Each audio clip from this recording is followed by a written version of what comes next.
Learn 5 vocabulary words. Do 1 push-up. Invest $10. Sounds almost ridiculous, right? Too small to matter. But here's the truth. If you consistently do things that are too small to fail, you're already ahead of most people. Because most people don't fail due to lack of intelligence or talent. They fail because they stay stuck in the planning and daydreaming phase. Today we're diving deep into one of the most influential self-improvement books of the last decade, Atomic Habits by James Clear. This book has helped millions of people change their lives, not through massive overnight transformations, but through something much smaller, tiny improvements repeated daily.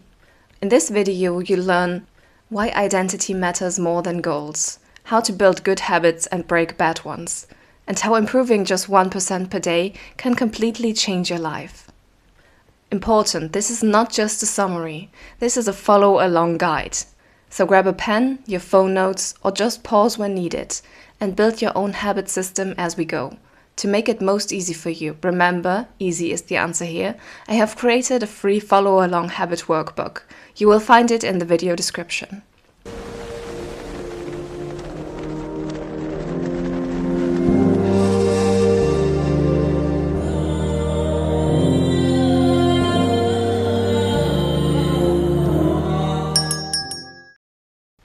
Part 1. The Power of Small Gains.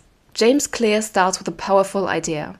If you improve by 1% every day for 1 year, you'll be 37 times better than when you started. But if you get 1% worse every day, you slowly destroy progress without even noticing. This is why habits are so dangerous and so powerful. Habits are the compound interest of self-improvement. Small good habits quietly build massive results, and small bad habits quietly destroy momentum. Your brain loves habits because they save energy. A habit is just a stored solution to a recurring problem. But here's the real problem. We overestimate what we can do in a month and underestimate what we can do in a year. Follow along task number 1. Pause the video and answer this. What is one area of your life where small daily improvements could compound? Health, money, knowledge, relationships, spirituality, career? For now, write just 1 down. Part 2. Identity over goals. This is one of the most important ideas in the entire book. Most people try to change their results. They set a goal, for example, a New Year's resolution, but never really think about or plan how to get there. Some people try to change their process. They tell themselves to adjust their behavior in a way that helps them reach their goal. While these people are further ahead than others, they still lack the last step. Very few try to change their identity.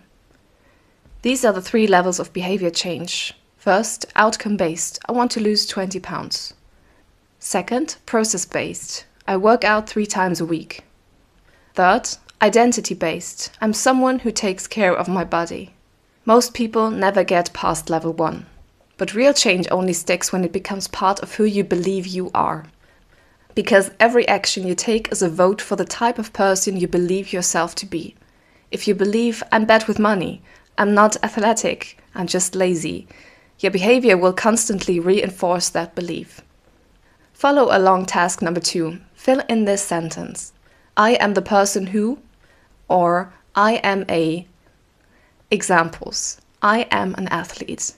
I am the type of person who saves before spending.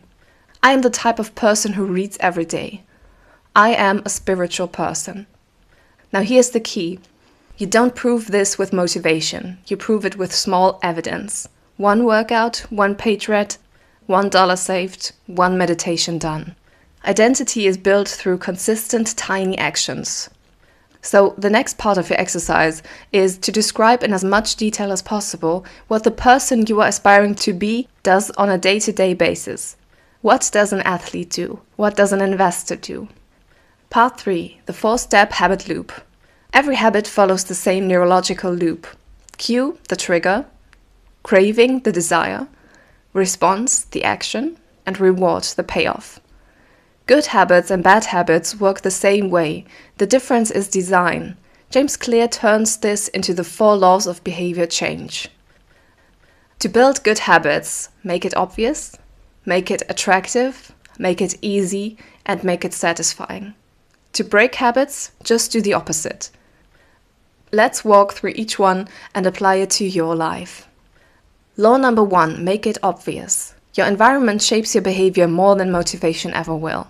For example, the TV remote on the table leads to more TV watching.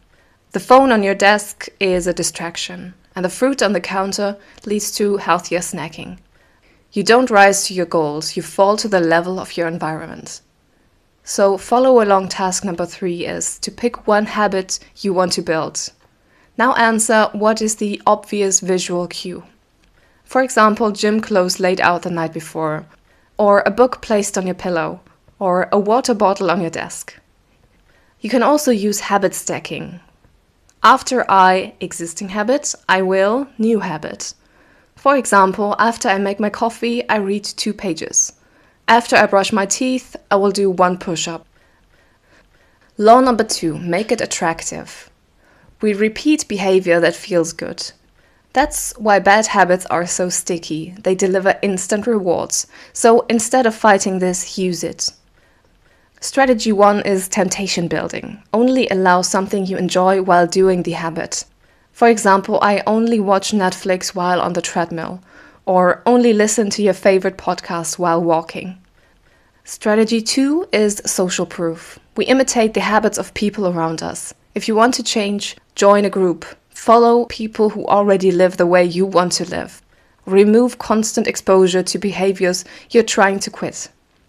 So the follow-along task number 4 is to ask yourself, how can I make this habit more enjoyable immediately?